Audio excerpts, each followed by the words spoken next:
estabilidad y de progreso.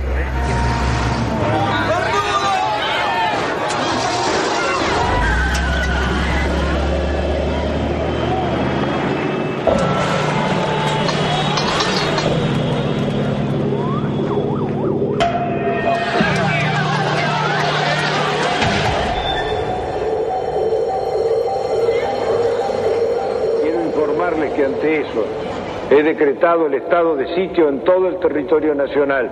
He informado al honorable Congreso. Nuestro país vive horas difíciles que muestran la culminación de un largo proceso de desarrollo.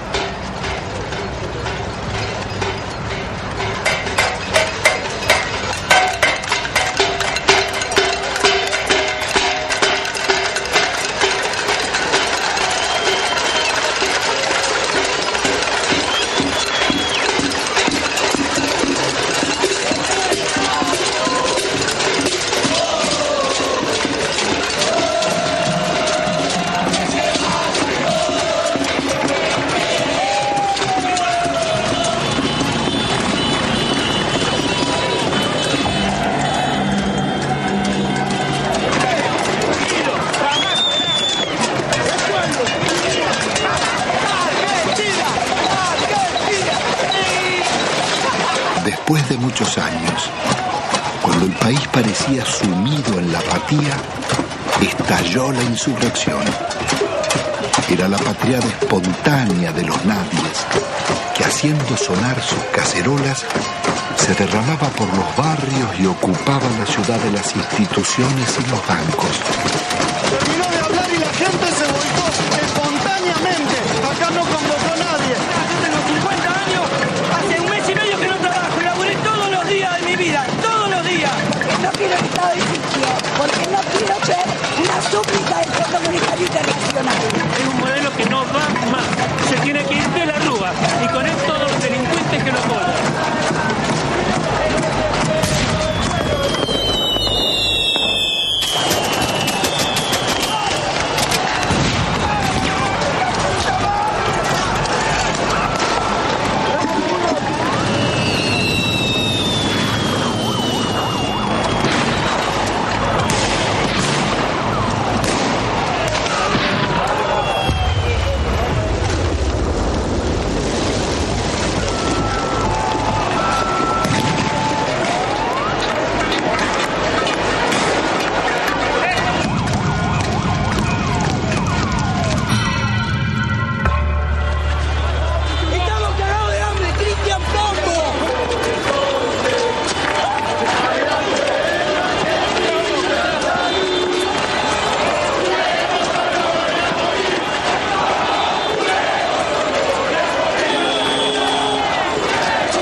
pueblo no se va.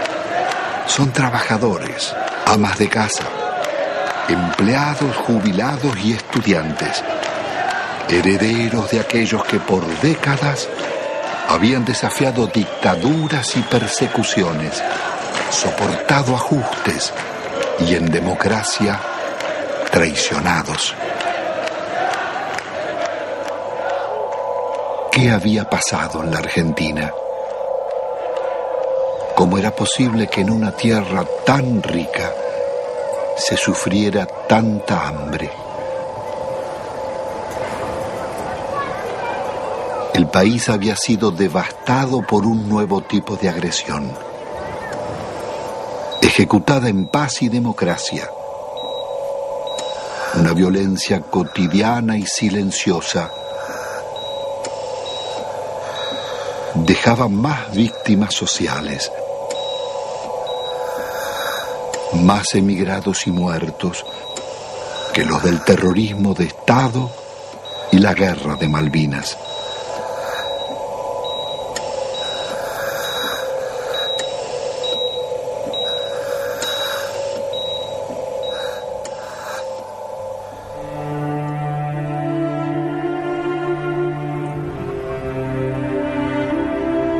En casi 2 siglos de vida independiente, la deuda externa argentina ha sido una de las causas del empobrecimiento y la corrupción y uno de sus escandalosos conflictos.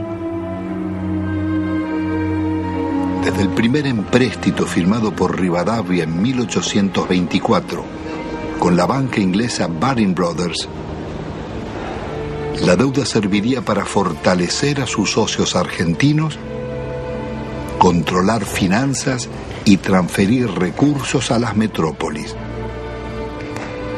Desde entonces, la deuda externa estuvo ligada a los negocios y complicidades de casi todos los gobiernos, desde Mitre y Quintana a Menem y de la Rúa.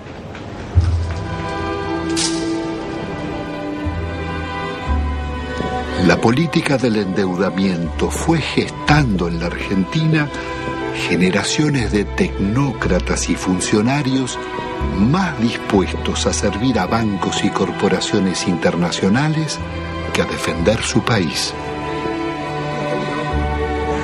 Moldeados en Harvard o Chicago, Oxford o Buenos Aires, sus retratos decoran las galerías oficiales.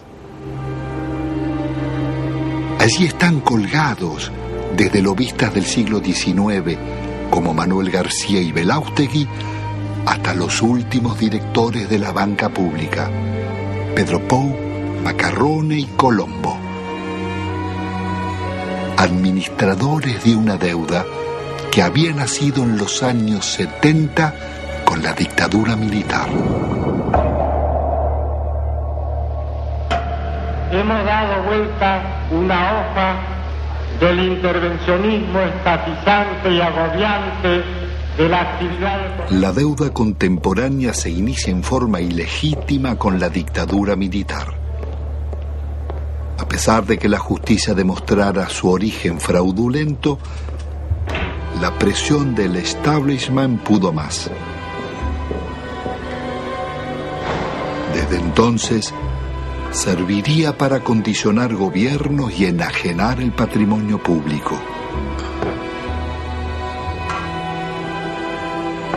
Es todo un símbolo que en el Salón de los Acuerdos luzca una estatuilla de Canning, regalada por el gobierno de Su Majestad en 1857, por el honorable reconocimiento de la deuda.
La alianza entre los bancos extranjeros y las corporaciones será el nuevo poder en la Argentina.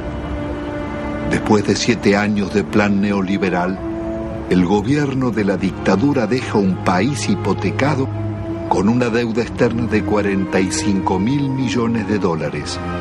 La mitad es deuda privada.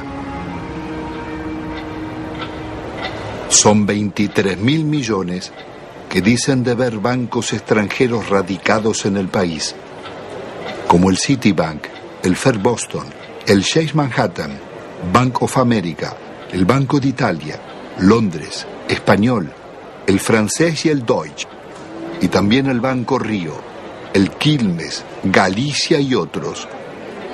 Multinacionales como ESO, Fiat, IBM, Ford, Mercedes-Benz, Swift, Pirelli, los grupos empresarios locales de Pérez Compán, Bulguerón y Bridas, Macri, Techin, Fortabat, Pescarmona, Gruneisin, Soldati, Cogasco, Celulosa y otras. Una descomunal deuda privada que un alto funcionario de la dictadura le pasaba al Estado, Domingo Cavallo. Doctor Domingo Felipe Cavallo, convertido en superministro de Economía de los gobiernos de Menem y de la Rúa, sería responsable del permanente crecimiento de la deuda y de los mayores despojos que sufriera el pueblo argentino.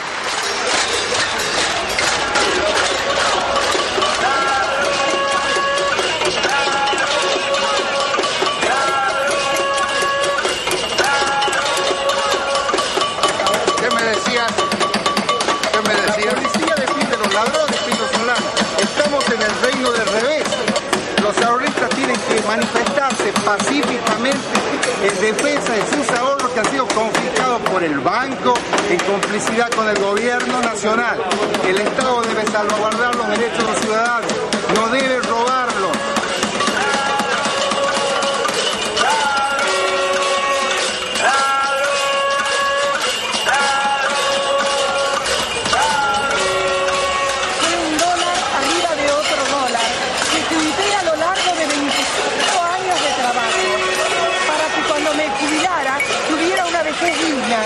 Cosa que el gobierno no me da.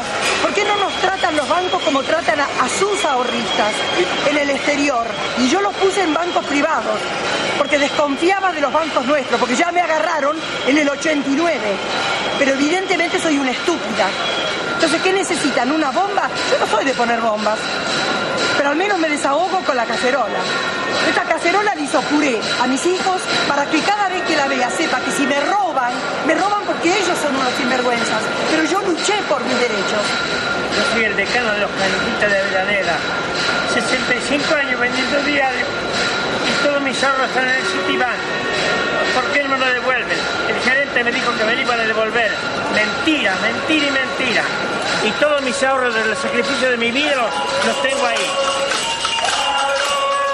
Hay una deuda externa en la que los bancos le deben a la Argentina. Es una deuda inversa, en cierto modo, porque las casas matrices tienen que hacerse cargo de los depósitos bancarios.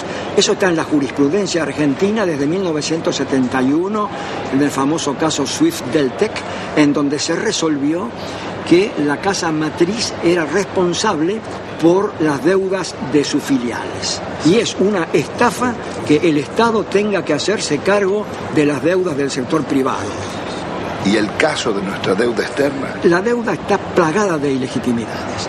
Primeramente hay una ilegitimidad de fondo. Es ilegítimo pagarle a los bancos cuando hay 18 millones de pobres y 9 millones de indigentes. Hay una prioridad humana en esto. Segundo, hay usura.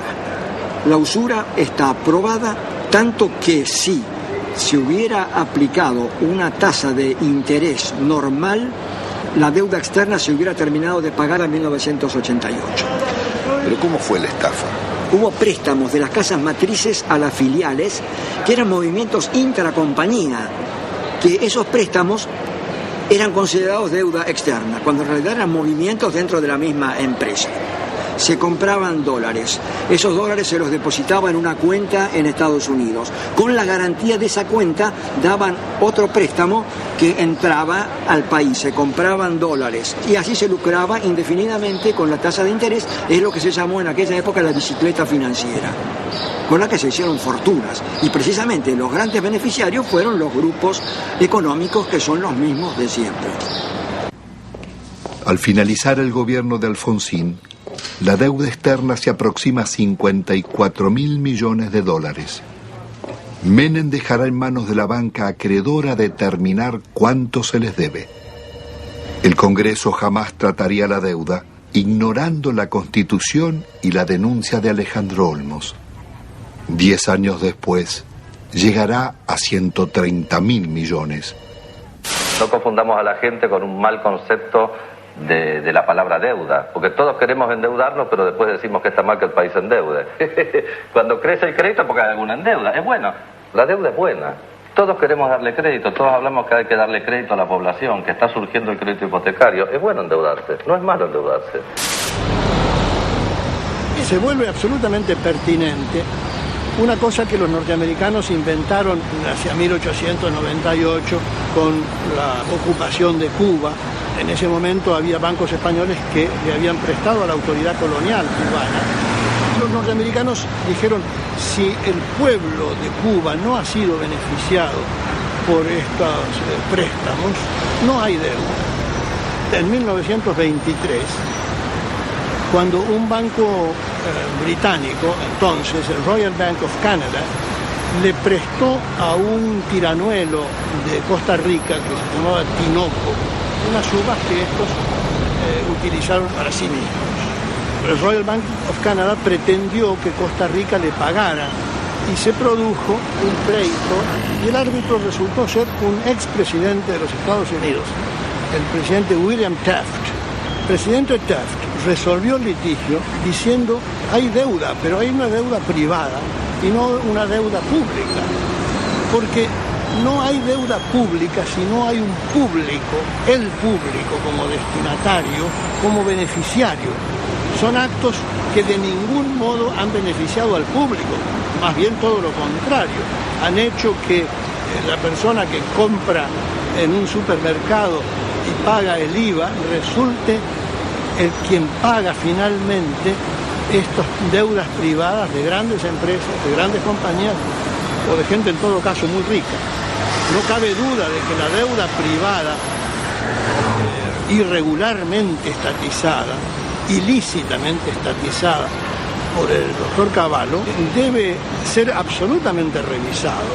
¿Cómo se llama esa teoría, doctor? Se llama teoría de la deuda odiosa. Una directora del Fondo Monetario Internacional, Karen Lissaker, representando a los Estados Unidos, dijo, si aplicáramos la teoría de la deuda odiosa, toda la deuda del tercer mundo se caería.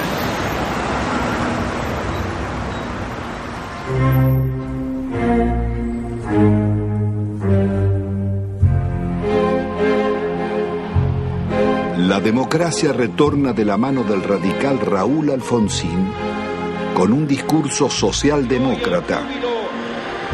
Promete defender los derechos humanos, dar batalla contra la pobreza y demostrar que con la democracia se estudia, se cura y se come. Al balcón del histórico Cabildo de la ciudad de Buenos Aires, el presidente de la República, la enorme responsabilidad de asegurar la democracia y el respeto por la dignidad del hombre en la tierra argentina.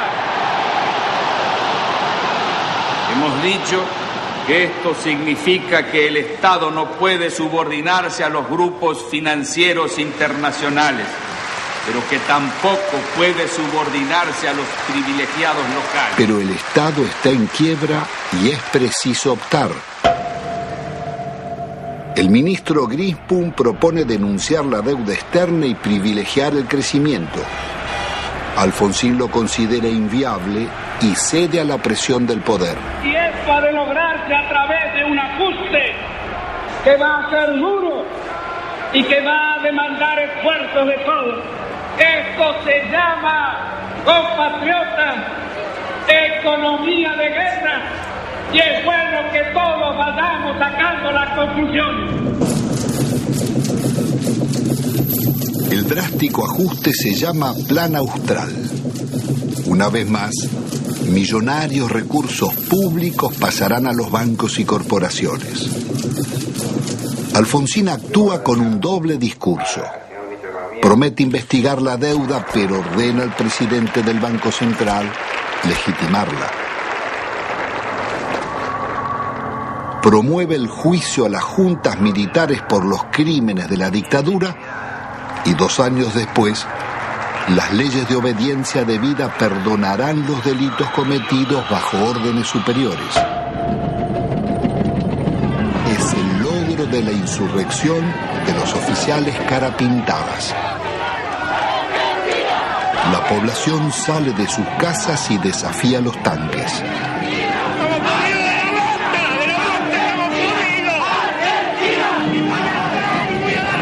Alfonsín absolverá a los golpistas. Compatriotas, felices Pascuas.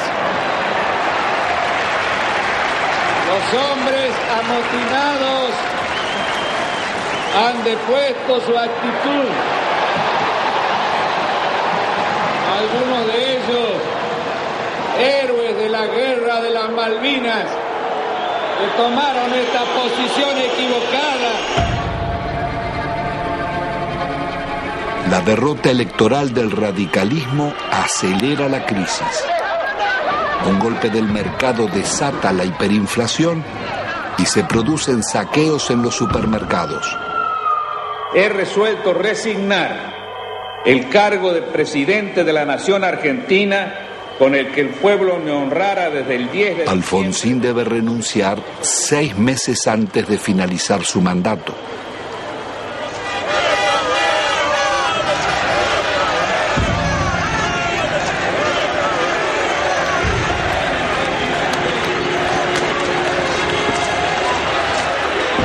El justicialista Carlos Menem llega a la presidencia argentina después de haber gobernado varias veces la provincia de La Rioja, una de las más pobres del país. Su meteórico ascenso coincide con la caída del muro de Berlín y las ideas del consenso de Washington. De lenguaje franco y gesto de predicador, Menem promete revolución productiva y salariazo. Luce las patillas del viejo caudillo Facundo Quiroga, el tigre de los llanos.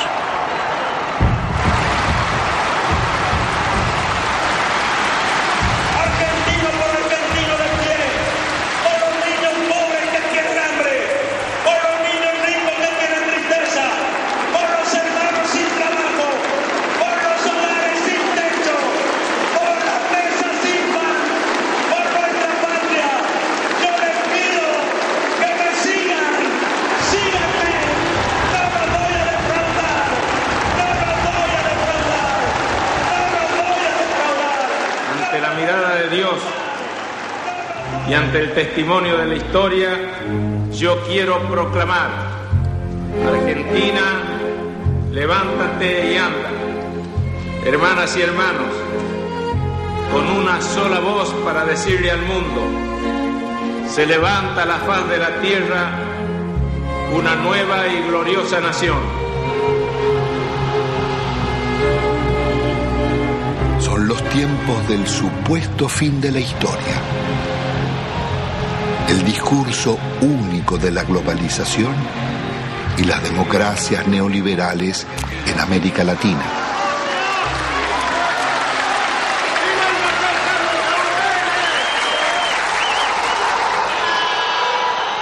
Días después, abandona las patillas y promesas reformistas y traiciona a sus votantes.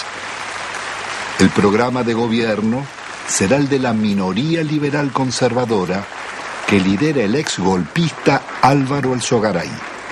Hoy todo cambió y una nueva relación ha comenzado. También una nueva forma de vivir y de pensar. Aunque todos parezcamos los mismos, un cambio decisivo y fundamental se ha instalado entre nosotros. Y es un hecho de justicia histórica que este cambio lo realice un presidente justicialista, cerrando así el ciclo que comenzó hace 40 años. Jamás nadie como Menem había osado llevar la traición como bandera, ni ejecutar con tanto cinismo acciones contra la nación. El travestismo del nuevo jefe va a pulverizar medio siglo de resistencias populares. Impone la ideología de la derrota frente al modelo global. Indulta a los jefes de la dictadura y traiciona a millones de trabajadores que soportaron la represión. Abandona el antiimperialismo popular y la política de no alineamiento de Perón y Evita para establecer relaciones carnales con Estados Unidos. Su programa será el del Banco Mundial y el Fondo Monetario.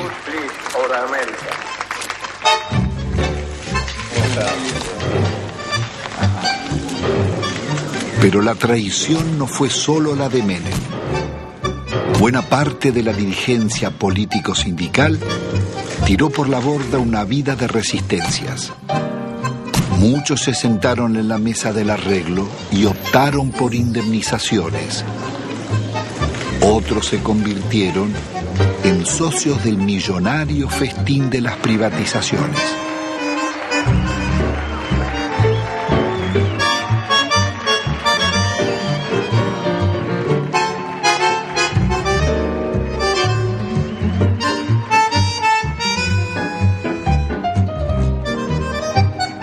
Senador Cafiero, usted que es un dirigente histórico del justicialismo, ¿cómo explica la traición de Menem?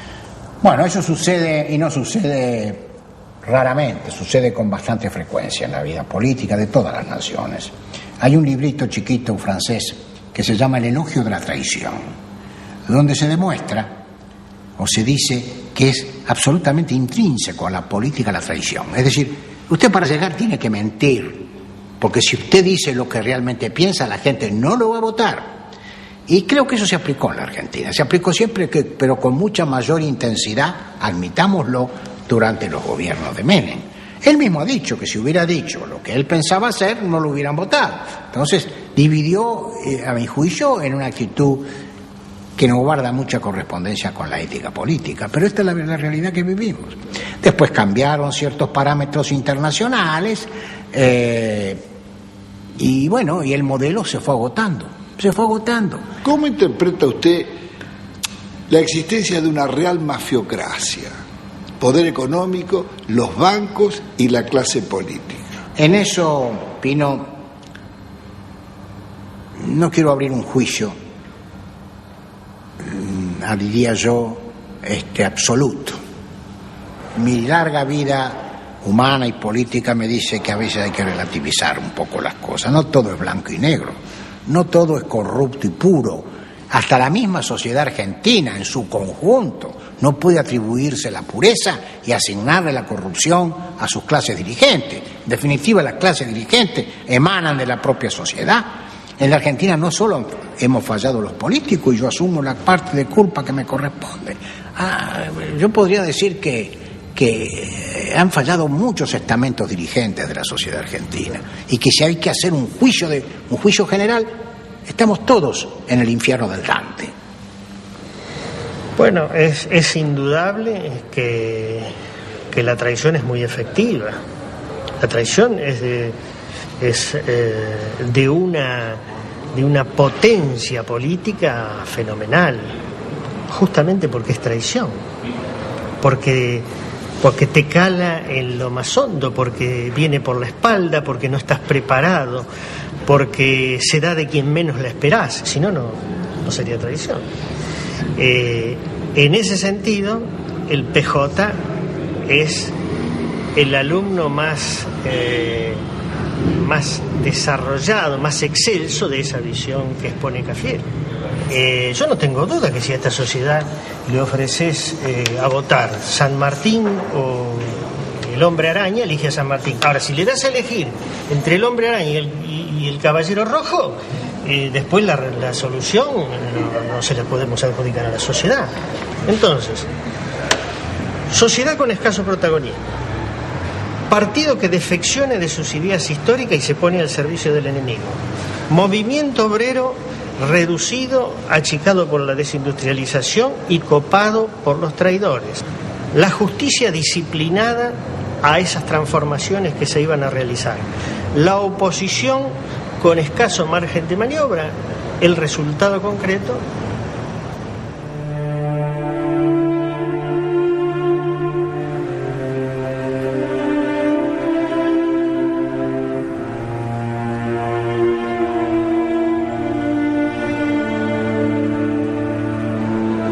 El modelo neoliberal de Menem sería inseparable de la degradación republicana y la corrupción. Su plan político requiere una Corte Suprema de Justicia y tribunales federales adictos, más la delegación de poderes especiales por parte del Parlamento. Al mes de haber asumido, consigue su ley de leyes, la reforma del Estado, que le abre las puertas a las privatizaciones.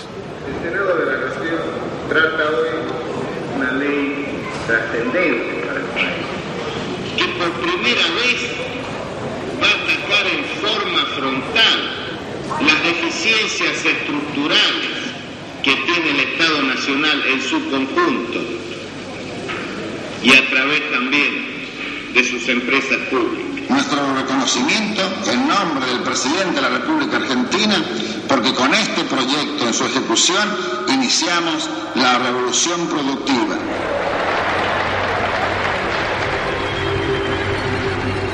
Fue un verdadero ataque a la democracia la forma en que este Parlamento trató las leyes en la era menemista.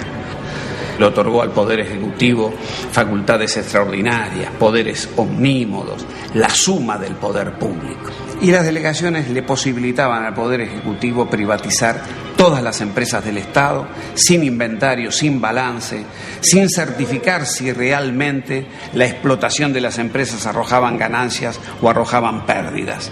Significó ni más ni menos que la votación, un verdadero apoyo al saqueo de los bienes del Estado.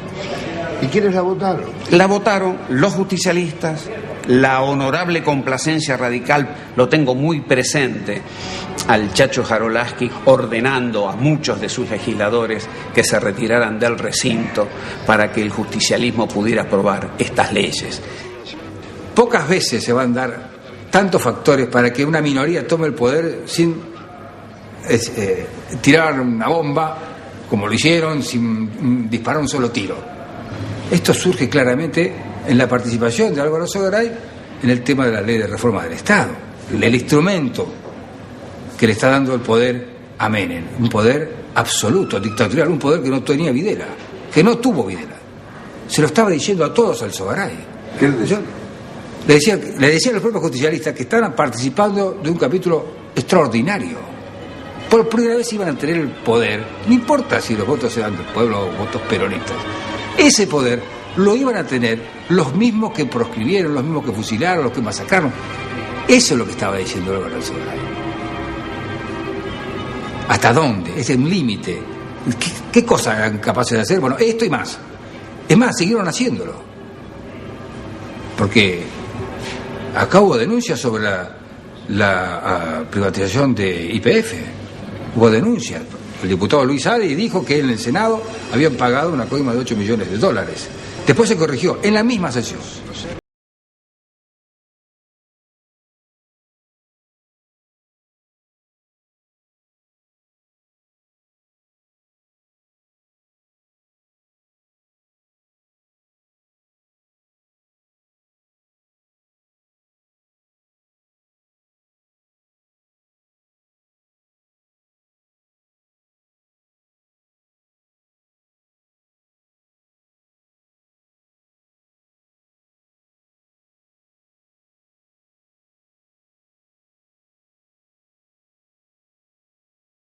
Escondían algunos de los actos más infames que el Parlamento haya cometido.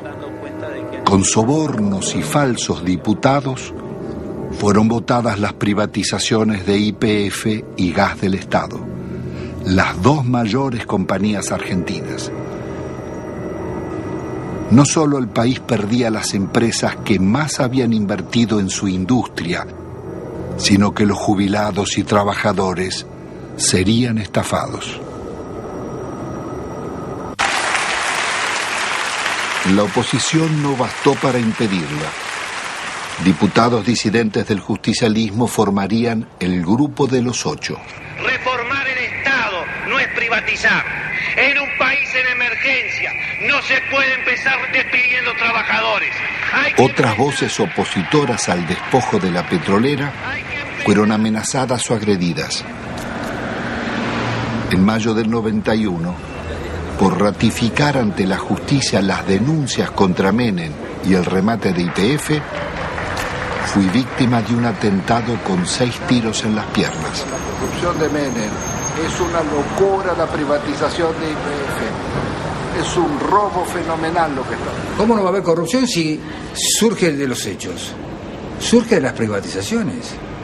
¿Cuáles son los estados patrimoniales de los hombres que votaron esto? Me refiero a los que conducían. Hay que verlos. Uno no ha visto acá pagar, abrir portafolios y pagar dólares. Uno no lo ha visto. Sin embargo, no está desmentido. De modo que cuando existen consultoras, cuando hay tanto dinero para ganar más dinero, cuando hay negocios mientras la sociedad está distraída, mientras existían los hombres que pregonaban las conveniencias de que las empresas del Estado pasaran, o nos olvidamos de Neusta. Y tenían alto rating, no solamente los políticos, En este cambio tenemos que incluirnos también los periodistas, los medios de comunicación. ¿Hasta cuándo vamos a aguantar tantas estupideces? Instrumentos extraordinarios como la televisión y la radio en manos de idiotas para generar pueblos idiotas. ¿Hasta cuándo? El Congreso de la década mafiosa, el que votó las leyes más vergonzosas y antinacionales, tuvo que sesionar rodeado de cordones policiales. Fueron tantos los atropellos contra el pueblo que todas las semanas se oyeron sus reclamos. Llegaban jubilados, maestros, empleados estatales, estudiantes, obreros y desocupados de todos los gremios.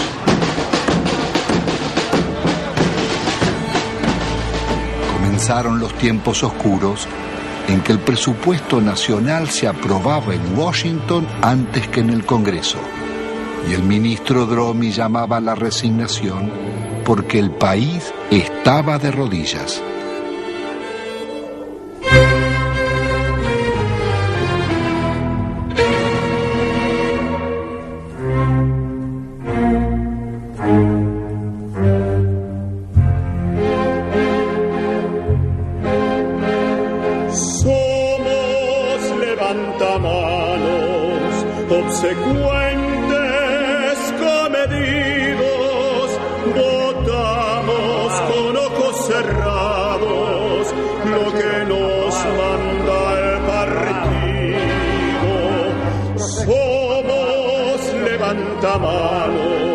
Legislamos con olvido y al votante traicionamos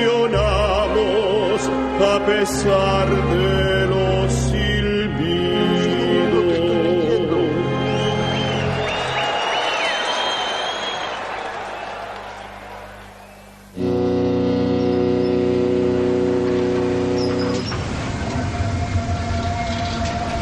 El instrumento concebido para consolidar el modelo es el plan de convertibilidad.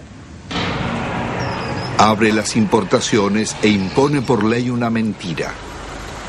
Un peso vale $1.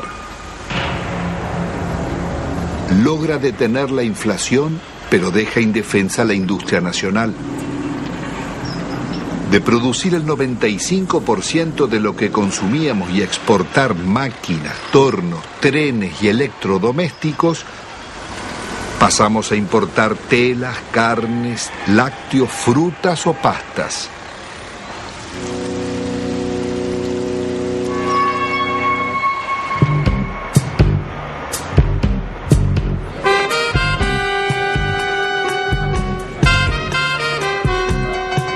El país se dolariza. Todo podía pagarse en pesos o en dólares.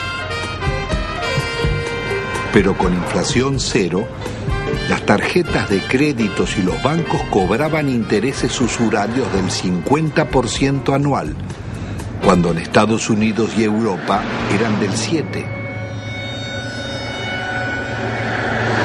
La fiesta del dólar a un peso impidió competir a comerciantes y empresarios, llevándolos a la quiebra. Desaparecerían miles de industrias y talleres: textil, metalúrgica, autopartista, manufacturas domésticas y muchas otras.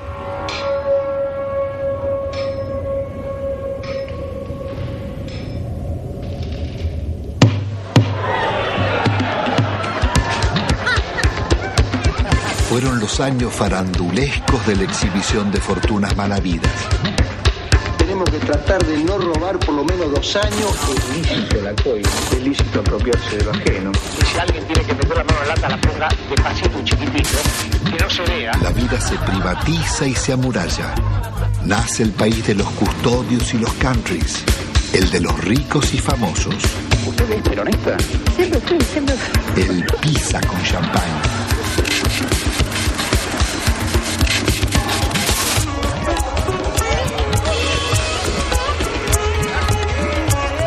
Tocar IPF, tocar el petróleo en Argentina era tocar a la madre, era lastimar a Gardel, era ofender la bandera.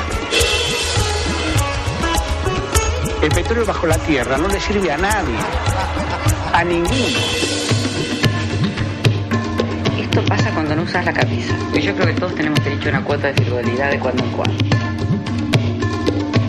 De gran seductor que usted tiene, ¿se le molesta un poco? No, todo lo contrario, me ayuda.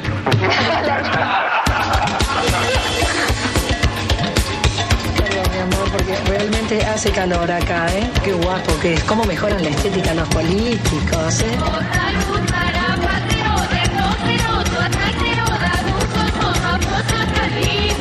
Estoy apasionado por este modelo económico, que es mentira, que produzca más pobres, que lo fabrique. Hace muchos años que vivimos acá y siempre esperamos promesas de los políticos, que más o menos los que todos conocemos acá, los encargados de la zona, nunca, pero nunca hicieron nada por nosotros. Acá nosotros, los vecinos que han tomado la iniciativa de cortar la ruta, por lo menos los encargados tomen conciencia de la realidad que nosotros vivimos. Los chicos no pueden ir al colegio. Cuando hay un enfermo al fondo, no puede salir porque no puede entrar a la ambulancia, no puede andar un coche. Nosotros queremos vivir dignamente, como merecemos. Somos gente pobre, somos gente humilde. Nosotros no queremos comprar ilusiones. Que nos vengan a nosotros con un asadito, con una ropita, con una botita para los chicos. Y nosotros queríamos que ese rollo se entube. Había todo el dinero, todo lo necesario, pero el dinero que hicieron se lo llevaron ellos. Nos robaron. Si ponemos a hablar de robar, ellos fueron los artífices, digamos, los que enseñaron al pueblo a robar. Ya no pasamos a ser solamente la maestra que antes enseñaba, sino para ser el contenedor social en la escuela. La mamá que te viene a pedir si tenés un par de zapatillas que te sobre de tus nenes, de enfrentar a la misma comunidad cuando tenemos el problema de la inundación. Somos centro de evacuación, pero albergamos a nuestros propios alumnos porque la tormenta le voló las chapas, porque no tienen dónde dormir.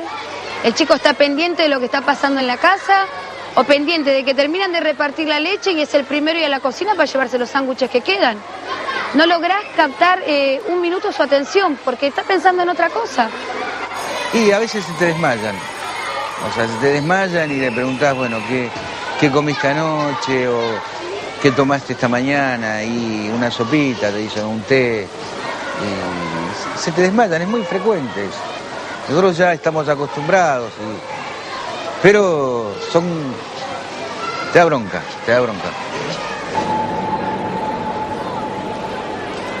El plan de convertibilidad integraba un proyecto de dominación funcional al pago de una deuda externa que era incobrable. En 1992, el ministro Cavallo negocia con el secretario del Tesoro americano Nicolás Brady canjear la deuda por el patrimonio público que se ofrecía a precio de remate. Las empresas estatales podían comprarse con bonos del Estado que cotizaban al 15% de su valor nominal, pero se los reconocían al 100%. El acuerdo le haría perder al país más de 30.000 millones de dólares.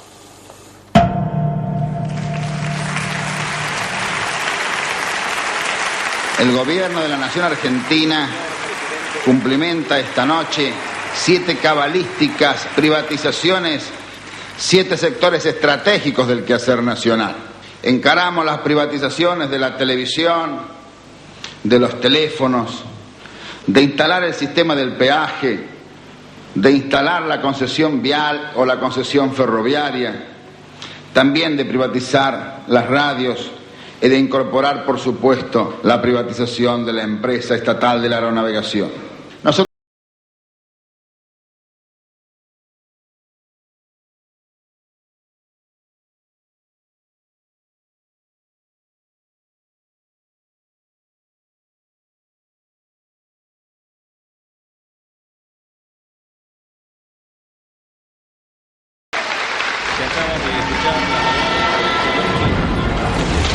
Nada quedó en pie.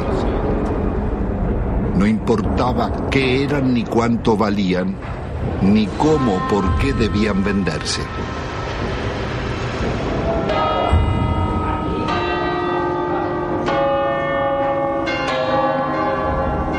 Más allá de los siglos y los métodos, las concesiones de bienes del Estado serían continuidad de las viejas explotaciones coloniales. Antes fue el oro y la plata de Potosí. Hoy las ganancias del petróleo, el agua o las comunicaciones. Las compañías extranjeras hicieron en nuestro país lo que no les hubieran permitido hacer en los suyos. En términos de incumplimiento de las obras de inversión, se le perdonaba. Si no lo hacían o si no se aumentaban las tarifas, como se hizo en la Panamericana, para que el usuario le financie la inversión. No se les exigió capital propio. A mayor riesgo, mayor ganancia. En la Argentina, a nulo riesgo empresario, ganancias descomunales.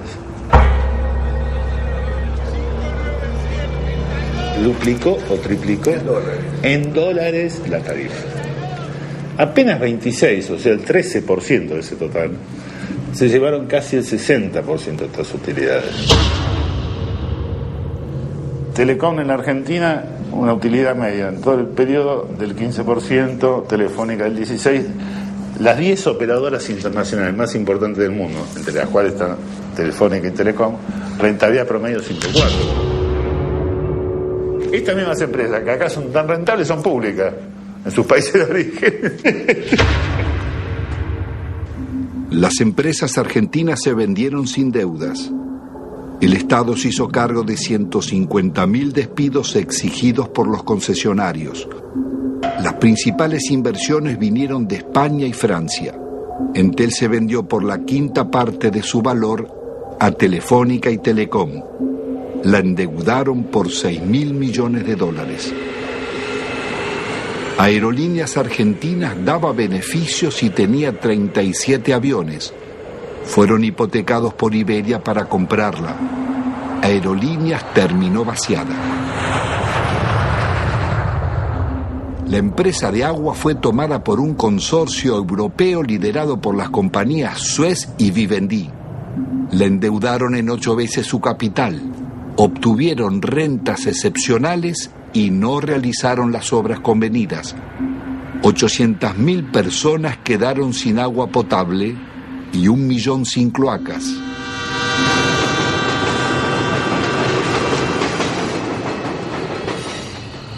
Quizás no exista en la historia nacional un vaciamiento igual al de los ferrocarriles. Fue el mayor golpe que sufrieron las economías regionales. Miles de familias tuvieron que emigrar. Había 36.000 kilómetros de vías, solo quedan 8.000. 95.000 puestos de trabajo, quedan 15.000. Después de una década, el Estado paga más subsidios que antes y debe al Banco Mundial $700 millones prestados para pagar despidos, más otros 700 millones de intereses por haber suprimido 80.000 puestos de trabajo.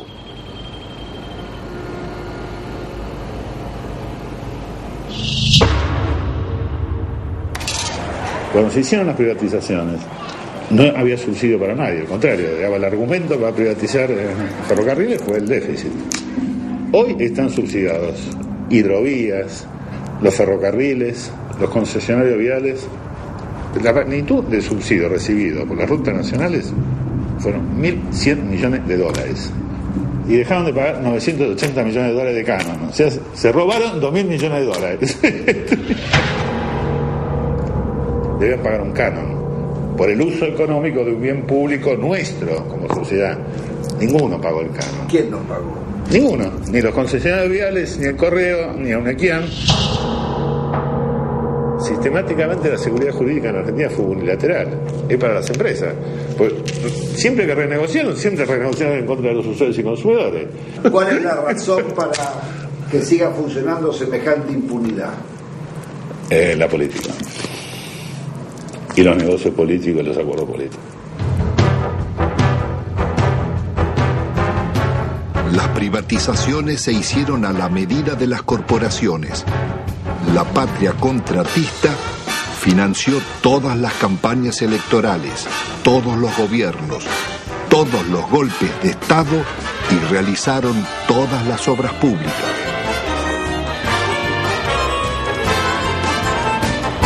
Ningún otro sector gozó de tantos privilegios, mercados cautivos, subsidios millonarios, ventajas impositivas, sobreprecios, condonación de multas e incumplimientos, prórroga de concesiones y pesificación de deudas en dólares. Fueron expertos para no cumplir los contratos con el Estado, defraudarlo, litigar contra él. Estos son Sogma y Sideco de Macri, Bridas de Bulgeroni, Loma Negra de Fortabat, Pecom de Pérez Compán, Techín de Roca, Benito Rollo, Pescarmona y otras.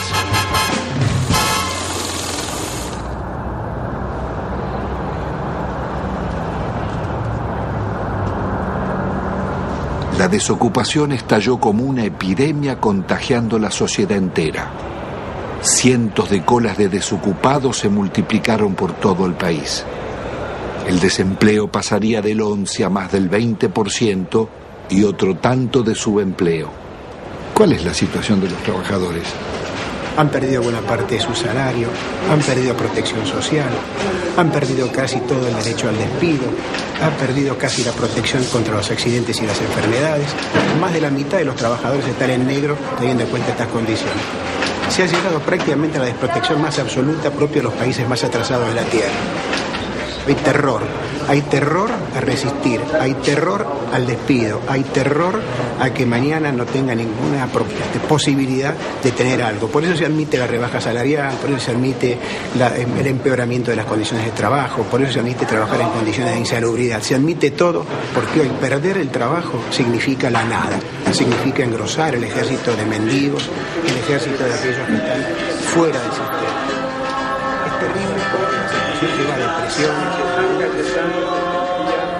En el país latinoamericano que tuvo los más avanzados derechos sociales, decenas de miles de necesitados acuden a la iglesia de San Cayetano, patrono del trabajo, pidiendo ayuda. Gracias al Señor nuestro Dios. Es justo y...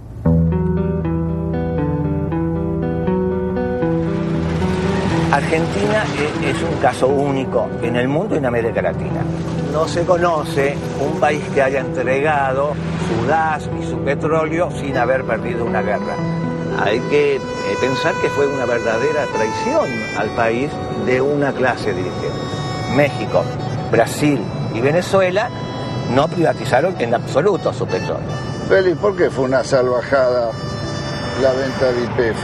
Fue una salvajada por el papel que tenía YPF dentro del país y en el concierto de las petroleras del mundo. Uno tiene que recordar que cuando Mosconi constituyó la primera empresa estatal del mundo, YPF, se tomó el concepto de que el petróleo es un bien estratégico y la venta de los combustibles un servicio público de interés nacional. Cuando subía el precio internacional, YPF mantenía bajos precios en función de sus costos y no del precio internacional. Yacimientos Petrolíferos Fiscales fue creada en 1923 bajo la dirección del general Mosconi. En 1907 se había descubierto crudo en la Patagonia. A pesar de sus detractores, la industria petrolera pudo desarrollarse sin depender del capital externo, siendo un modelo para América Latina. Fue tan exitosa su expansión que recaudaba tanto como la provincia de Buenos Aires y detectó reservas por $200.000 millones. Fue una salvajada por la cantidad de ilícitos que cometieron para privatizar. Si se aplicara la ley de hidrocarburos, la mayor parte de las concesiones caen. Argentina podría reconstruir rápidamente una petrolera estatal si aplicaran hoy con decisión política la ley de hidrocarburos. Las áreas estratégicas donde más habíamos invertido las concedieron por 25 años por lo que esos pozos producían en 9 meses.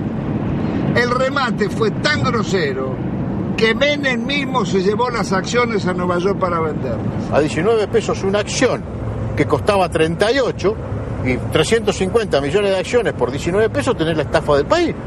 Fue tan grande la estafa que se contrató a la empresa McKinley para que rebajara las reservas argentinas y al año siguiente se subieran al mismo nivel que se tenía anteriormente. Vendieron un área con una reserva, supongamos, 100, y la reserva del área tenía una reserva de 140.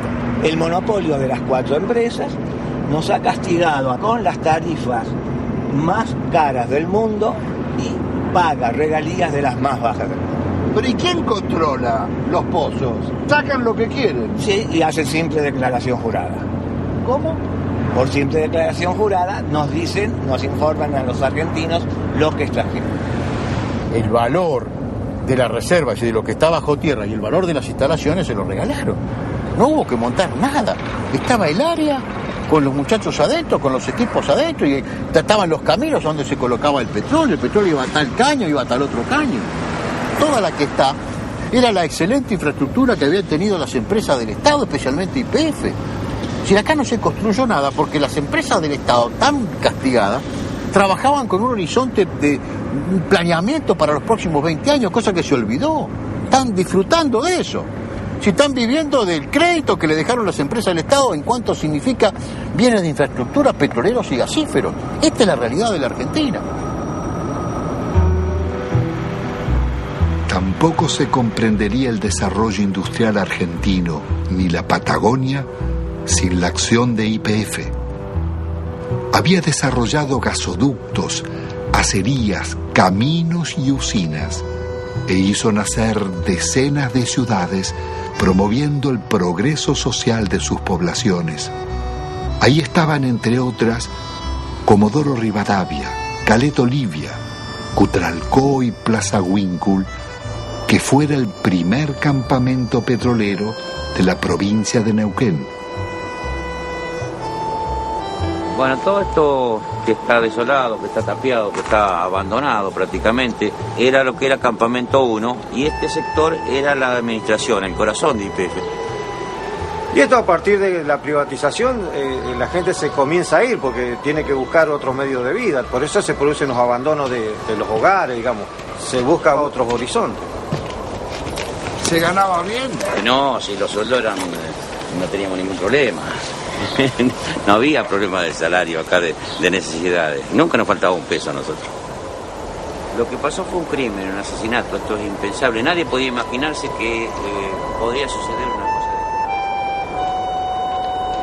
Las privatizaciones, acá por lo menos en la zona, se hicieron prácticamente sin inventario. Acá había un montón de elementos que había dejado YPF que desaparecieron. Grandes motores, por ejemplo, vehículos de rezago, material nuevo, trépanos, herramientas, ropa. Había muchísimas cosas que no estaban inventariadas y nadie sabe dónde fueron a parar. Acá se puede desarmar un galpón que nadie sabe dónde está, ni cómo está, ni por qué está. Bueno, esto es lo que queda de la empresa PEXE, que fue formada por el sindicato petrolero SUPE, para que los trabajadores de alguna forma hacerle creer de que iban a ser empresarios. La empresa presenta quiebra, hay sueldo, plata que nos deben. Eso contaba con la complicidad de la gente del SUPE que sabía todo esto. Ellos conocían muy bien el desmantelamiento que se estaba haciendo de YPF.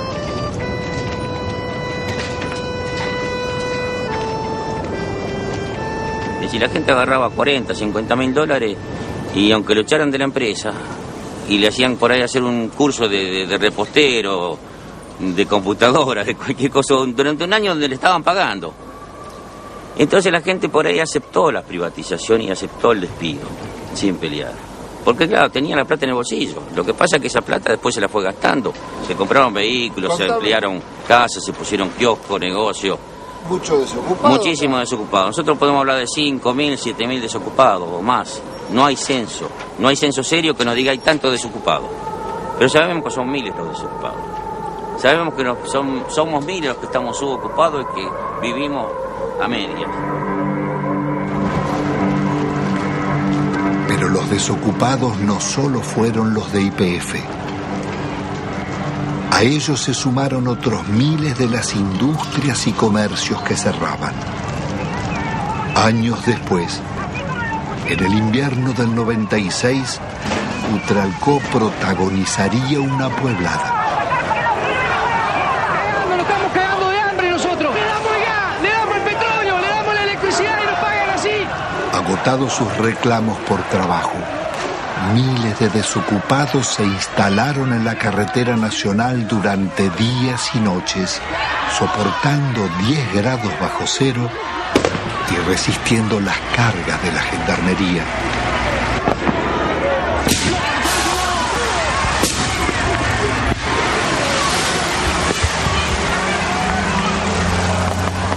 Con una victoria, estaban haciendo el movimiento piquetero y su primer corte de ruta. Me retiro del lugar y las fuerzas que vinieron conmigo también. La jueza ordenaba el retiro de la gendarmería.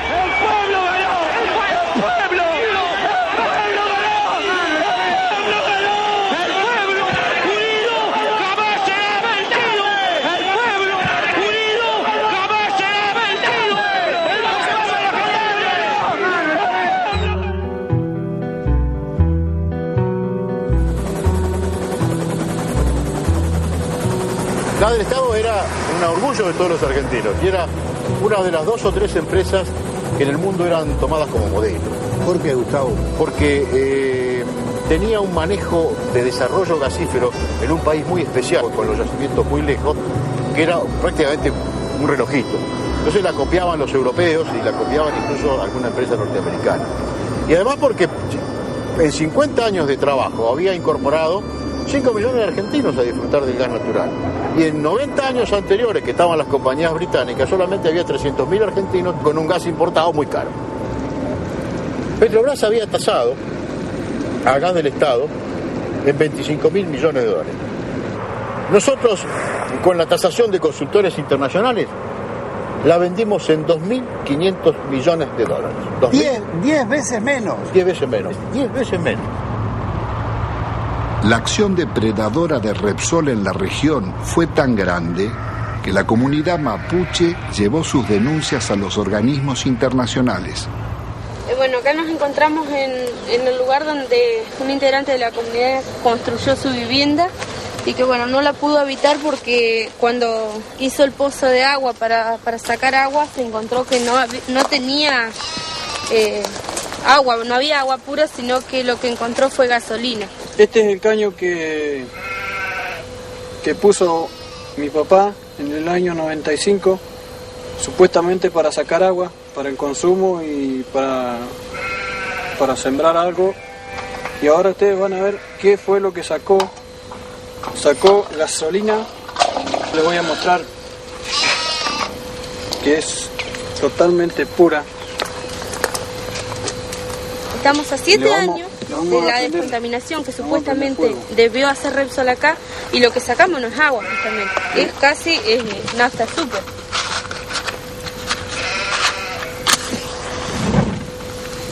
Ahí está. Esto no solamente acaba en 55 hectáreas, sino está toda la napa contaminada del agua.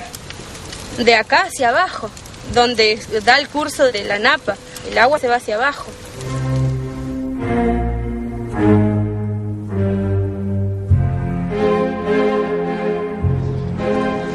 Carlos Menem pacta con Alfonsín su reelección a cambio de una reforma constitucional donde se incluyen nuevos estatutos y un tercer senador por la minoría que favorece al radicalismo.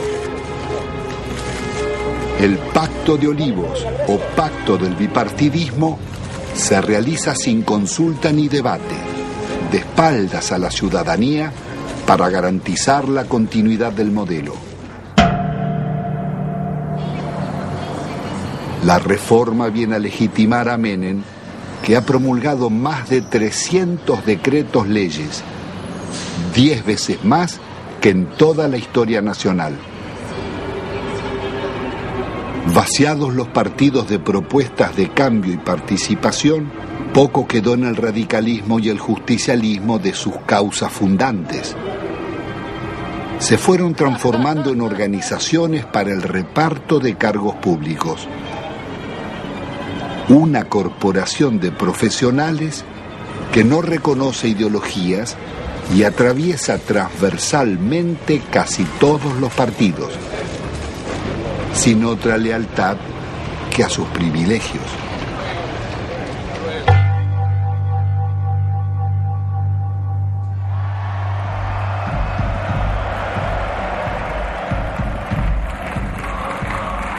De la otrora poderosa Confederación General del Trabajo, solo queda el eco de antiguas multitudes. Su asociación fervorosa con Menem terminaría vaciando los gremios de trabajadores.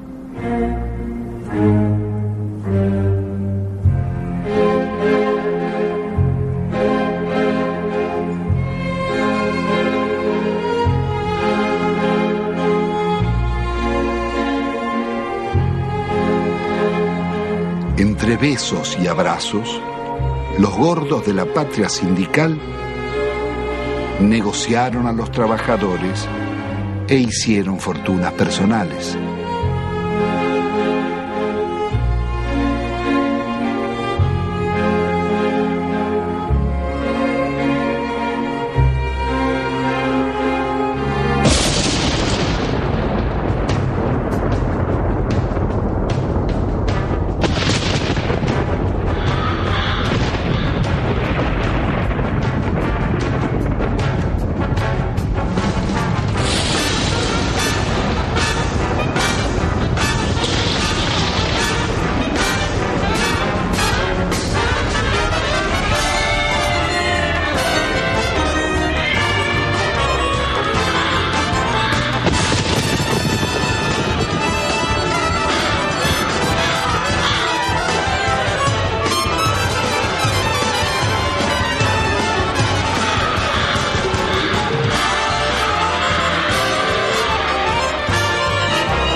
La sociedad argentina le reprocha haber sido parte imprescindible de un pacto mafioso de impunidad que se consolidó en nuestro país en la década del 90.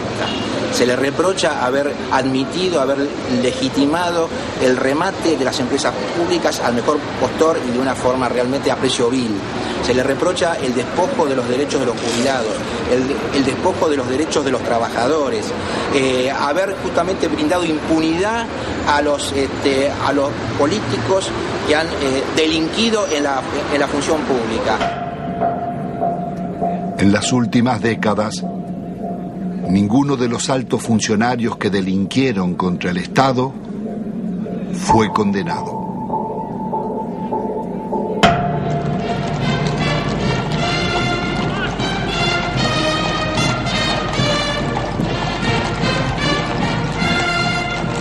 Al amparo de una justicia dicta, la asociación espuria entre la corporación político-sindical y el poder económico-financiero consolidará la mafiocracia. Desempeñar con lealtad y patriotismo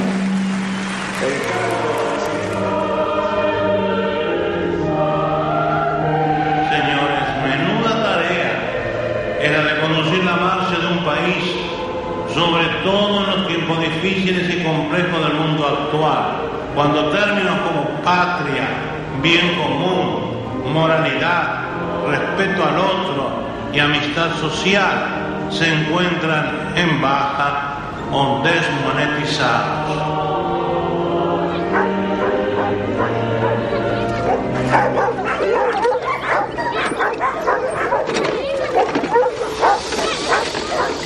¿Qué va a comer?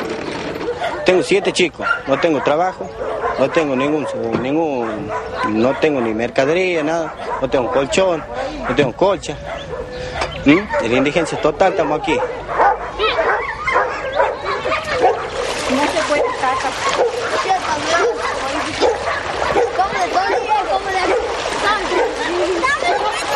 Ya cayendo de las casillas. No tengo nada por aquí. No me pasa y ve. ¡Chica! Mira cómo se me ha mojado todo. No tenemos ayuda de nada. No sé, se creerá que somos perros, no sé qué se creerán que son los hijos de nosotros. A mí jamás me han ayudado con nada. Yo no tengo ningún plan, a mí no me dan ningún plan. No me pagan nada, no tengo nada. A mi chiquita les doy de comer polenta, hervido, eso les doy de comer. O mate cocido, porque no tengo. Es la verdad, no tengo. Usted mismo ve, se me moja todo porque no tengo con qué me dan una casilla. Nadie me da una casilla. Pero siempre han prometido, sí, me han anotado todo, pero no me han dado nada. Nunca, a mucha gente, a la señora que está ahí, a toda ella. Doña Mariela, que también venga después. Tengo una cosa, no sé, mi hermana a mí me dice, andate al médico, todo, porque está muy mal, está flaca, está todo, pero sabe que yo, es una cosa que yo ya no aguanto más, porque la situación como está, que no hay trabajo, y que yo no tenga que darle de comer a mi hijo, a mí me duele un montón. Tiene que ella me pregunta, mamá, ¿qué vamos a comer? Y yo, ¿qué les voy a contestar? No hay, no tengo. Ellos no entienden, son chicos, pero uno le tiene que decir la verdad. Tiene que decir la verdad, pero bueno, a mí me duele decir que no tengo que darle de comer, pero es la verdad.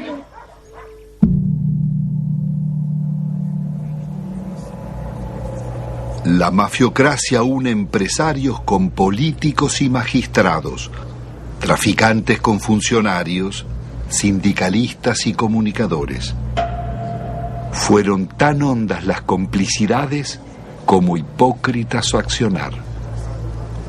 Sí, yo presidí la comisión de lavado de dinero que mostró de qué manera todo el dinero negro proveniente de narcotráfico, corrupción y evasión era sacado de Argentina. Iba por empresas máscaras, básicamente constituidas en Uruguay, por eso el sistema uruguayo era de alguna manera el brazo ejecutor de la salida, de ahí una banca de corresponsalía en Estados Unidos o en Suiza. Sí, nosotros investigamos al Citibank, investigamos al Credit Suisse, al Dresdner Bank, al JP Morgan. Es decir, ellos tenían en Argentina el centro de sus operaciones sucias, a través del Citibank, el Banco República y el Federal Bank de Moneta. Llegó a manejar el 60% de los medios de comunicación social de la Argentina. Además, de los medios de comunicación, por ejemplo, canales por cable, Telefe, Azul Televisión, Radio Continental, Editorial Atlántida, torneos de competencias y distintos canales por cable del interior, Cablevisión, además de ser el controlante del paquete accionario de Telefónica de Argentina. Así que no solamente eran los medios de comunicación, sino las telecomunicaciones en Argentina. Obviamente con una fuerte llegada al poder político y sobre todo a la Suprema Corte. Recordemos el famoso fallo de la Suprema Corte para habilitar el rebalanceo de tarifas telefónicas que benefició a Telecom y a Telefónica de la competencia internacional. Y que sospechosamente en esta investigación que realizamos en Estados Unidos, uno de los miembros de la Corte, el primo hermano del abogado de Moneta, terminó con un depósito de $800.000 hecho en el Citibank de Nueva York. ¿En cuánto se calcula el vaciamiento o el giro por las comisiones de las privatizaciones? Entre 5.000 y 10.000 millones de dólares. ¿Y quiénes son los responsables? Hay 3 personajes centrales: Cavallo, Menem y Cohen.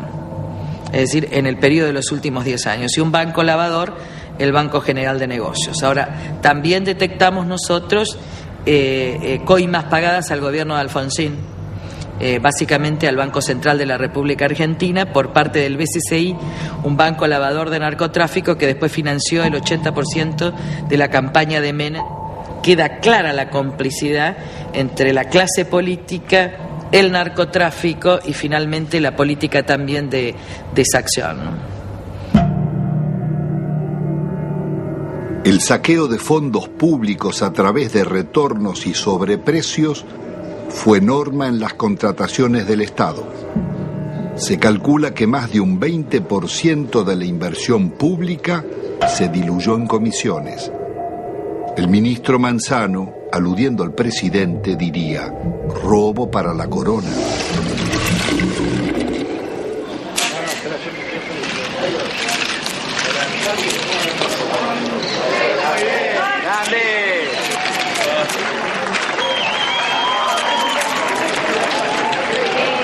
Presidente, ahí, presidente.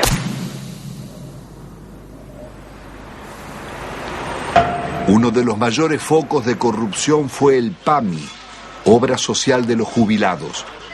La oscura trama delictiva de contrataciones con empresas pertenecientes a funcionarios sobrevivió varios gobiernos.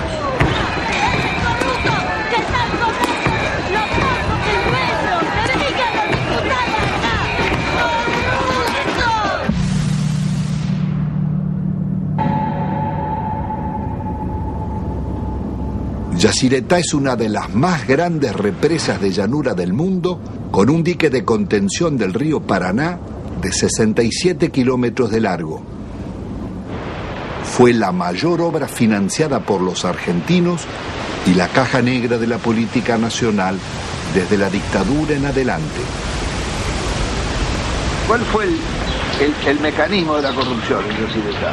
Bueno, fue sobrevaluar siempre los valores de las obras, alargar los plazos de obra, llevar la obra hacia adelante, como hoy estamos, sin poder terminarla y generando costos, porque estamos hablando de 13.000 millones, pero todavía no sabemos cuándo la vamos a terminar. 5 veces más costaba. 5 veces. Le doy un ejemplo concreto. La reprogramación 85, evaluada en 30 millones de dólares, que fue informada durante varios años al Banco Mundial y al Banco Interamericano de Desarrollo. Ese valor terminó firmándose en el año 89 en 180 millones de dólares. Muchos lo firmaron, algunos no la firmamos y así quedamos fuera del trabajo de Yacyretá en la consulta. ¿Entre esos usted? Entre ellos. ¿Y quién estaba? Era un señor Carretoni. Fue el que manejó toda la campaña de Alfonsín en su momento y de Angelos en el otro. Convencional constituyente también. Convencional constituyente en el 94. El señor Carretoni, que era el dueño de la consultora libre del Grupo Argentino.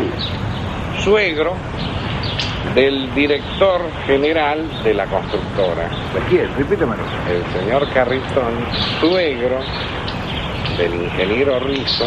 Es decir, que el jefe de la consultora que debía controlar costos, terminación, calidad técnica de las obras, era el suegro del constructor. Exactamente, eso.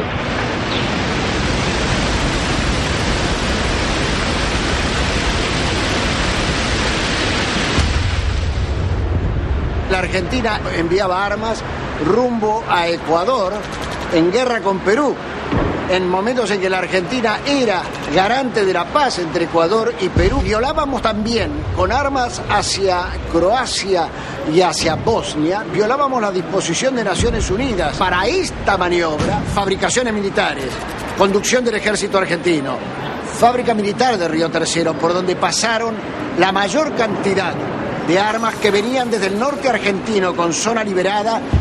¿Qué se hizo? Se voló la fábrica militar de Río Tercero con 7 muertos argentinos. Después de marzo del 95, era menester hacer desaparecer todos los rastros, entre ellos los documentos, los inventarios y todas las huellas que podían demostrar de que aquello no fue una casualidad, sino fue una clara intencionalidad al servicio del encubrimiento. ¿Quiénes componían esa banda para la asociación ilícita? Califican como jefe de la asociación ilícita a un expresidente de la República, Carlos Saúl Menem. La lista no es aquí terminante, ¿no? Hay muchos más, pero hay también algunas circunstancias como estas. Los suicidios, muertes accidentales. Se cae un helicóptero enfrente al hipódromo argentino en el campo de polo, donde muere uno de los hombres claves. El general Juan Carlos Andreoli. Se suicida con mano invertida el capitán Estrada, hombre que ha formado parte de las bandas del terror en los tiempos horrorosos en la República Argentina. En este cuadro, lo que hoy falta investigar es dónde está la plata que se robaron. Carlos Menem, su cuñado Emir Yoma, Cavallo y otros involucrados en la causa del contrabando de armas serían arrestados. Pero la Corte Suprema los dejaría en libertad. El delito impregnó la dirigencia en todos sus niveles. Ministros, jueces y altos funcionarios fueron llevados a la justicia por causas de corrupción, como los justicialistas Alberto Coan, Gerardo Sofovich, Juan Carlos Alderete, Matilde Menéndez, María Julia Elzogaray, Carlos Grosso, Claudia Bello, Triaca, Dadone, Grisanti, Amira y Emir Yoma, Vico y Espadone, los funcionarios radicales Del Conte, Mazorín y muchos otros, y los candidatos presidenciales Angelós y Masachesi. Me pongo al frente de lo que hace a combatir la corrupción. Las anteriores amenazas se referían a una causa por exportaciones de oro, donde se generaron aparentemente créditos fiscales ficticios. Si no querés que te arruinemos en el trabajo y la vida, deja de romper las pelotas, me corta en el brazo. Durante los años de Menem, las mafias se desarrollaron bajo la complacencia del gobierno y seguirían actuando después. Su accionar dejó decenas de secuestros extorsivos, asesinatos, robo de vehículos, muertes dudosas o por gatillo fácil, falsos accidentes y suicidios nunca esclarecidos.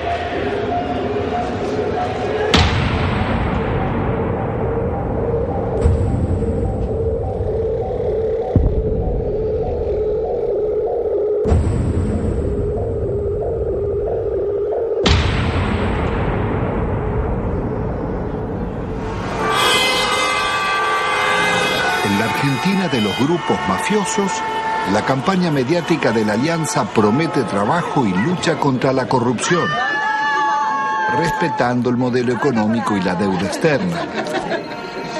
Integrada por el Partido Radical y el Frente de Centroizquierda Frepaso, propone investigar a funcionarios, pero sin tocar la macrocorrupción de las privatizaciones ni el despojo financiero del país.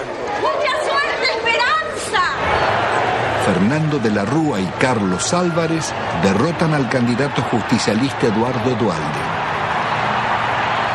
El nuevo gobierno continuará con las políticas recesivas del Fondo Monetario. ¡De la Rúa! ¡Arriba de la Rúa! Una vez más, el mandato de la ciudadanía será traicionado. Rebaja de salarios públicos y aumento de impuestos.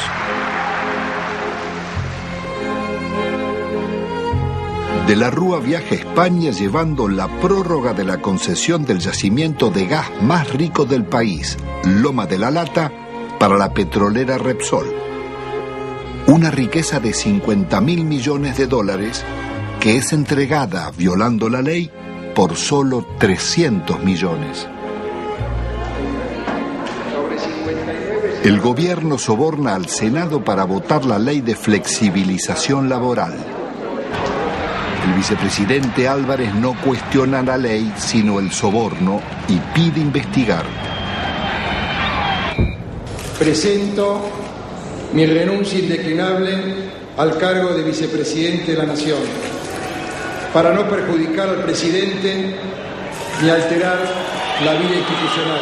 Álvarez abandona a sus votantes y promueve el regreso de Cavallo. Ungido superministro, renegocia la deuda externa. La operación llamada Megacanje es otra gran estafa que le costará al país 55.000 millones de dólares. El milagro argentino terminó en una catástrofe social. Los planes de Cavallo liquidaron a la clase media, hicieron más ricos a los ricos y más pobres a los pobres. El 60% de la renta quedaba en manos del 10% más rico.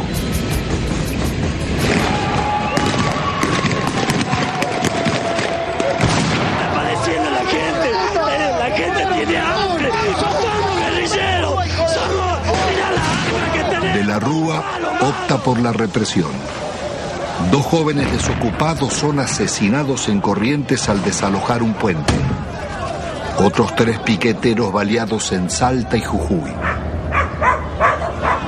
Jamás un presidente constitucional había dejado tantos muertos en tan poco tiempo.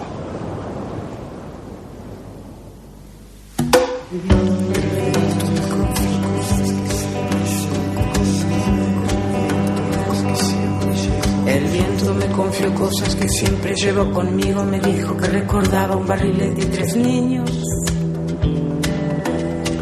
Que el sauce estaba muy débil, que en realidad él no quiso. Que fue uno de esos días que todo es un estropicio. Iba cargado de culpa y seguía confesando. En su lomo de distancia no cabalgaban un pájaro. Fantasma ese viento, un alma en pena penando, y en ese telar de angustias tejió sus babas el diablo. Aquí se pudo prever con exactitud qué iba a pasar luego de cada ajuste económico que existía en el país. Los famosos ajustes, desde la época de Alfonsín, de Menem y demás, cada ajuste significaba la irrupción en el hospital de una cantidad enorme de desnutridos, de niños desnutridos y de sus familias. Entonces era como decirse uno a otro, mira, esperemos, todos 3 meses hay que preparar cama. Venía una cantidad impresionante de chicos desnutridos. Hasta que nos hartamos y en el año 82 salimos a la calle e hicimos un gran movimiento que salió en todos los diarios y que interesó a todo el país. Pero la política siguió, la política del ajuste. Cada ajuste era una puñalada al corazón para un médico que venía aquí, porque sabía que después de ese ajuste, 3, 4, 5, 6 veces más, los chicos que nacían en ese periodo no iban a comer. Entonces íbamos a tener esta cantidad de chicos. Y de ahí nació este documento que nosotros hicimos hace poco, que dice: otros toman las decisiones, nosotros lo vemos morir. Pero resulta que cuando nosotros empezamos a leer, traducíamos bibliografía del inglés. Entonces nosotros veíamos cómo se solucionaba, cómo le arreglábamos los líquidos, cómo le arreglábamos las sales, cómo le arreglábamos las proteínas. Y después ya, viendo que cada vez eran más y que nos sobrepasaba, empezamos a leer otras cosas. Hasta llegamos a leer un libro argentino, Juan P. Garrahan, no sé si le suena. Dice: la desnutrición no es una enfermedad socioeconómica y cultural que se soluciona poniendo a trabajar a todos los factores de la nación. Nos dice que le vamos a dar alimento, que le vamos a todos los factores de la nación. Y ahí explotó todo, ahí ya nos dimos cuenta. ¿Qué hacemos nosotros con el desnutrido mandándolo a la casa? ¿Qué hace la nación? Claro, le damos un enfoque cientificista. Claro. Pero este último año fue una explosión atómica. Nosotros teníamos 18% de chicos desnutridos en el hospital, pasó a prácticamente el 80% de chicos desnutridos en el hospital.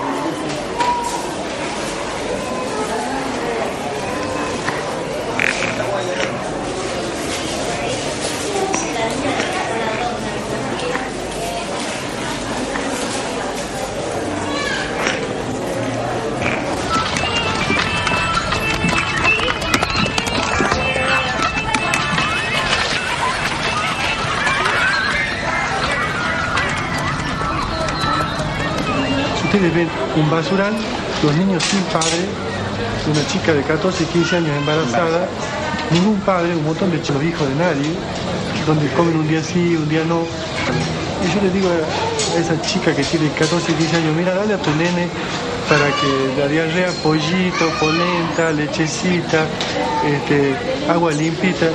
Y bueno, eso es una falta a la ética, eso es una crueldad inconcebible. ¿Cómo le voy a decir si ella está comiendo de la basura? Los chicos viven de la basura. Estos son sobrevivientes de la tercera generación de desnutridos, o de la segunda generación, los que están dando a luz estos chicos. Porque cuando se produce el fenómeno mueren muchos chicos. Los que logran sobrevivir, sobreviven con baja estatura, con menos fuerza, con menor capacidad intelectual, pero no por eso dejan de ser personas. No por eso deja de tener sentimientos. Eso de calificarlos como si fuera un subproducto de la sociedad es indignante. Son personas como vos y como yo. No solamente desde el punto de vista de los derechos, sino desde el punto de vista de que también le duele un hijo, de que también le duele una criatura que se le muere, que se le enferma, y de que también tiene derecho a tener su casa, su agua potable, su comida todos los días, su trabajo. Los derechos, aquí hablamos de derechos humanos. ¿Qué derecho humano tiene esta persona? Se le han pisoteado todo, absolutamente.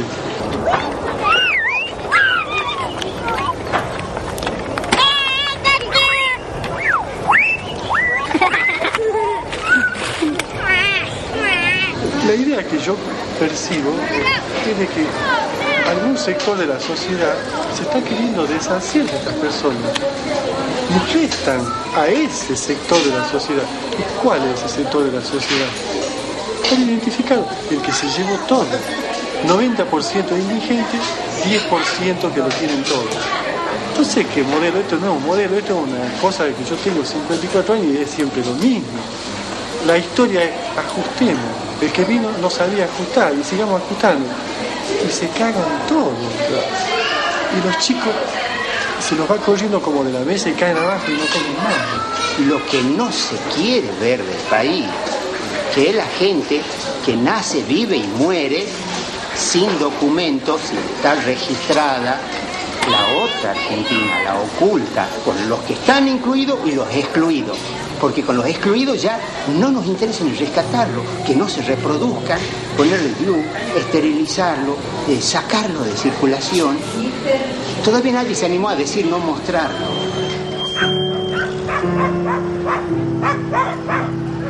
Produciendo nuestro país una riqueza alimenticia capaz de satisfacer 300 millones de personas. Los niveles de pobreza que denunciaba la película La Hora de los Hornos en los años 60 serían apenas el anuncio del genocidio neoliberal de los 90. De enfermedades curables o desnutrición, mueren cada día en Argentina 55 niños, 35 jóvenes y adultos, 10 mayores. Un promedio de 35.000 personas por año.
país era presentado al mundo como el modelo a seguir. El Fondo Monetario homenajeaba a Menem en Washington por el milagro argentino. Presidente, esta foto va a ser estupenda para mí. Para mí también. Pero la suya no sé. Vamos bien, no sé. Me parece que ya le dije que una foto con el diablo siempre es peligrosa. No, por favor. La responsabilidad de nuestros gobernantes en el genocidio social no exime a los organismos internacionales ni a sus mandantes, Estados Unidos y Europa, ni a las injustas relaciones comerciales del norte con el sur. Los programas económicos neorracistas que dieron grandes beneficios a costa de segregar y producir la muerte prematura de millones de personas son crímenes de lesa humanidad en tiempos de paz. Sus autores y ejecutores no pueden gozar de impunidad.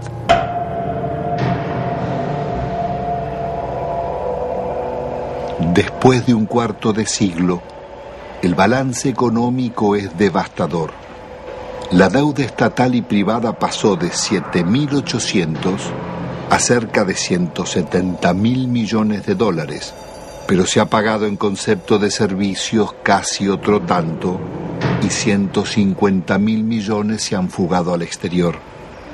Argentina ha perdido otros 150.000 millones por los subsidios agrícolas en Europa y Estados Unidos.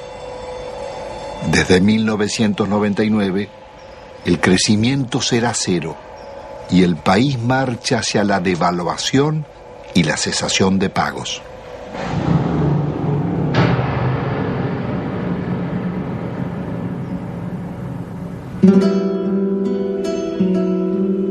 Al terminar esta memoria, quizás quede el sentimiento que la realidad no puede cambiarse, o que los responsables del saqueo son los triunfadores y nosotros los derrotados. Pero la realidad fue distinta. Ni la dictadura, ni Menem, ni de la Rúa consolidaron sus proyectos, ni los bienes concesionados se perdieron para siempre, porque pueden recuperarse.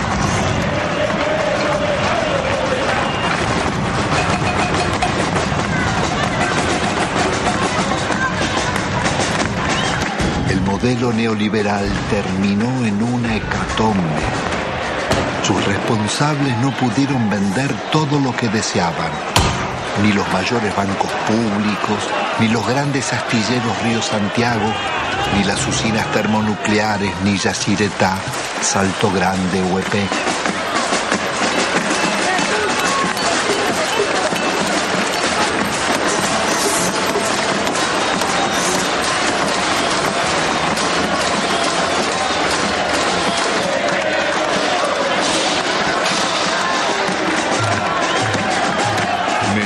La Rúa tampoco pudieron imponer la salida represiva, ni acallar las marchas del silencio ante los crímenes mafiosos y el gatillo fácil,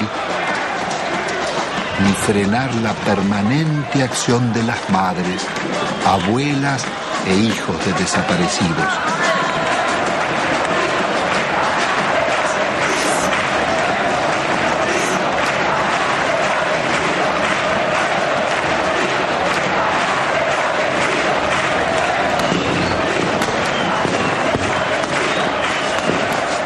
Impidió otra historia, la de miles de luchas y movilizaciones de resistencia del movimiento social desarrollado durante la década.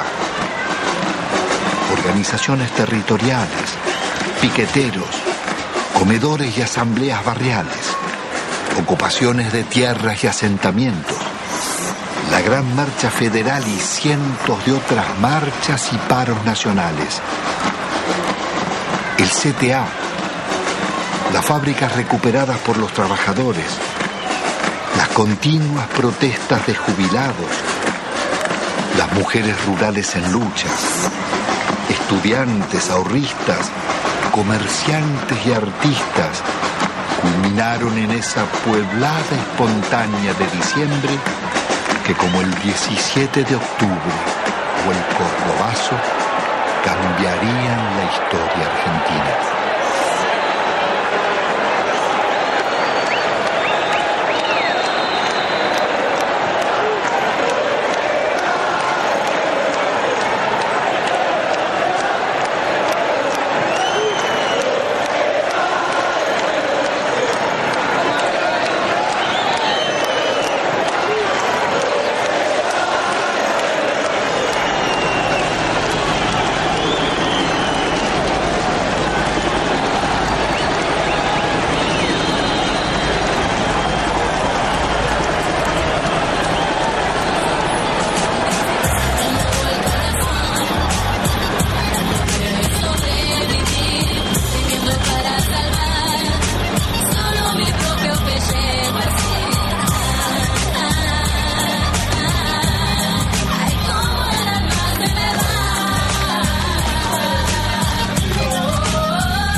Sigo, a cerrar el hocico, pero tampoco como si fueran los mismos que por ahí andan como roedores.